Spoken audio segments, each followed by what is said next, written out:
भक्तों, हर हर महादेव। आइए रामायण पाठ्यक्रम में रामायण की चौपाइयों का गायन करें, उनका भावार्थ समझें। पिछले भाग में हमने गाया कि भरत कुमार माता कौशल्या के महल पूछते हैं और अपने आप को कई प्रकार से कोसते हैं कि मेरे के कारण ही पिताजी का स्वर्गवास हुआ, बड़े भाई को बन जाना पड़ा। पर माता उन्हें और अपनी माता को भी कोसते हैं। तो इसमें माता कौशल्या उन्हें समझाती हैं कि विधाता ही प्रतिकूल है, तुम किसी को दोष मत दो। और बताती हैं कि प्रभु राम बन जाते समय न उनके मन में किसी तरह का हर्ष था और न विषाद था, और बड़े ही सरलता ढंग से उन्होंने बलकर वस्त्र धारण कर लिए। आइए आगे क्रम में चौपाइयों का गायन करें और उनका भावार्थ समझें। मुख प्रसन्न मन रंगन रोसु, सब कर सब विधि करि परितोषु। चले विपिन सुनि सिय संग लागी, रहाई न राम चरण अनुरागी। उनका मुख प्रसन्न था, मन में आसक्ति थी, न देश सबका सब तरह से संतोष कराकर वे वन को चले। यह सुनकर सीता भी उनके साथ लगी। श्री राम के चरणों की अनुरागिणी वे किसी तरह न रहीं। सुनत ही लखन चले उठ साथा, रहा ही न जतन किए रघुनाथा। तब रघुपति सब ही सिरुनाई, चले संग सिय अरु लघु भाई। माता कौशल्या कहती हैं, जैसे ही राम के बन जाने का संदेश लक्ष्मण ने सुना तो वह भी दौड़ते हुए आए, और राम ने कई प्रकार से उन्हें मना किया कि वह घर में रह जाएं, लेकिन वह किसी की बात नहीं माने और उनके साथ भी वो चले गए। इसके बाद में रघुपति ने सबको सिर नवाया और जानकी के साथ अपने छोटे भाई लक्ष्मण के साथ वन की ओर चले।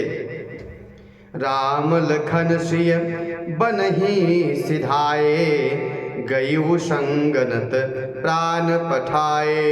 यह सब भाइन आँखिन आगे, तौ न तजा तनु जीव भागे। श्री राम लक्ष्मण और सीता वन को चले गए और मैं तो साथ ही गई, पर मेरे प्राण ही नहीं गए। यह सब पूरा कृत्य इस आँखों के सामने हुआ, तो भी अभागे जीवन ने शरीर नहीं छोड़ा। मोहिन लाज निज नेहु निहारी, राम सरित सुत मैं महतारी। जिए मरे भल भूपति जाना, मोर हृदय सत कुलिस समाना। अपने स्नेह की ओर देखकर मुझे लाज भी नहीं आती। राम श्री के पुत्र की मैं माता, जीना और मरना तो राजा ने खूब जाना। मेरे हृदय तो सैकड़ों वज्रों के समान कठोर है। कौशल्या के वचन सुनी भरत सहित रनिवासु, व्याकुल बिलपत राजगृह मानहु शोक निवास। कौशल्या जी के वचनों को सुनकर भरत जी और सारा निवास व्याकुल हो गया और विलाप करने लगा, और राजमहल पूरा शोक में तब्दील हो गया, जैसे यहाँ पर शोक का निवास हो। बिलपहि बिकल भरत दो भाई, कौशल्या लिए हृदय लगाई। भांति अनेक भरत समुझाए, करि विवेक में वचन सुनाए। भरत शत्रुघ्न दोनों भाई विकल होकर विलाप करने लगे। तब कौशल्या जी ने उन्हें अपने हृदय से लगा लिया, अनेक प्रकार से भरत जी को समझाया और बहुत सी विवेक भरी बातें उन्हें कहकर सुनाई। भरत मातु सकल समुझाई, कही पुराण श्रुति कथा सुहाई। छल विहीन सुचि सरल सुबानी, बोले भरत जोरी जुग पानी। भरत जी ने सब माताओं को पुराण और वेदों की सुंदर कथाएं कहकर समझाया। दोनों हाथ जोड़कर भरत जी छल रहित पवित्र और सीधी सुंदर वाणी से बोले। जे अघ मातु पिता सुत मारे, गाई गोठ मही सुरपुर धारे। जे अगतिय बालक बध कीने, मीत मही पति माहुर दीने। जो माता पिता और पुत्र के मारने से होते हैं, जो पाप माता पिता और पुत्र के मारने से होते हैं, और जो गौशाला और ब्राह्मणों के नगर जलाने से होते हैं, जो पाप स्त्री और बालक की हत्या करने से होते हैं, और जो मित्र और राजा को जहर देने से होते हैं। जो पातक उपपातक ही, कर्म बचन मन भव कवि कहाही। ते पातक मोहि हो विधाता, जो यह मोर होई मोर मत माता। कर्म वचन और मन से होने वाले जितने प्रकार के पातक हैं, उपपातक हैं, जिनको कवि लोग कहते हैं, हे विधाता, यदि इस काम में मेरा मत हो तो हे माता वे सब पाप मुझे लगें।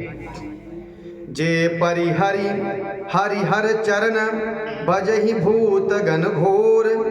तेई कई गति मोहि देव विधि, जो जननी मत मोर। जो लोग श्री हरि और श्री शंकर के चरणों को छोड़कर भयानक भूत प्रेतों की पूजा करते हैं, हे माता, यदि इसमें मेरा मत हो, यदि इसमें मेरा सहमति हो तो मुझे विधाता इस प्रकार की गति दे। मानो भरत कुमार जी इस बात की सफाई दे रहे हैं कि उनका इस प्रसंग में, इस कृत्य में कहीं कोई रोल नहीं है। बेदहि बेचहि बेदु धर्म दुहिलेहि, पीयूष परान पाप कहि देहि। कपटी कुटिल कलह प्रिय क्रोही, वेद विदूषक विश्व विरोधी।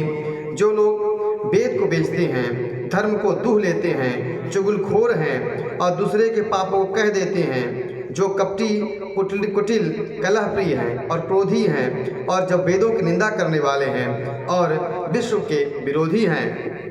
लोभी लंपट लोलुपचारा, जेता कहीं पर धनु पर दारा। पावो मैं तिन के गति घोरा, जो जननी यह सम्मत मोरा। जे नहीं साधु संग अनुरागे, परमार्थ पथ विमुख अभागे। जे न भजहि हरि नर तनु पाई, जिनहि न हरि जस सुयस सुहाई।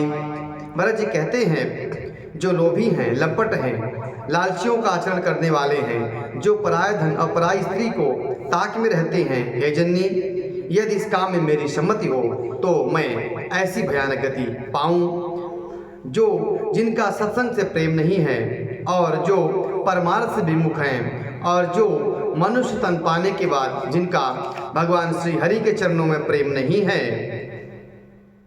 तज स्त्रोति पंथु बाम पथ चलही, बंचक बिरिच बिरची बेसु जगु छलही।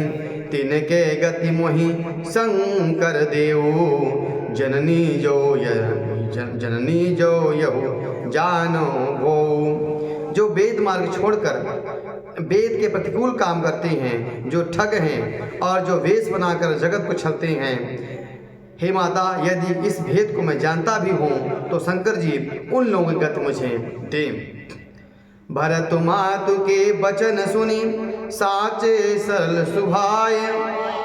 कहीं राम प्रिय तात तुम, सदा वचन मन काय। माता कौशल्या उन्हें प्रबोध करती हैं, समझाती हैं, संतोष देती हैं कि भरत जी के स्वाभाविक सच्चे और सरल वचनों को सुनकर माता कहती हैं कि हे तात, तुम तो हमेशा राम के प्राणों से प्रिय रहे हो और मन क्रम वचन शरीर से सदा श्री रामचंद्र के प्यारे रहे हो, भला तुम ऐसी बात क्यों करते हो। इस प्रकार माता भरत को समझाती हैं, क्योंकि भरत जी बहुत दुखी हैं और भरत भगवान श्री राम के प्रेम स्वरूप हैं, भगवान से बहुत प्रेम करते हैं और उनको प्रभु श्री राम के वनवास जाने पर अत्यंत कष्ट हुआ। इसलिए इस बात को कहते हैं और माता उन्हें विभिन्न प्रकार से समझाती हैं। आज कथा यहीं तक। कथा अच्छी लगी हो तो YouTube चैनल सब्सक्राइब करें, शेयर करें। आगे भाग में हम आगे क्वेश्चन का गायन करेंगे। हर हर।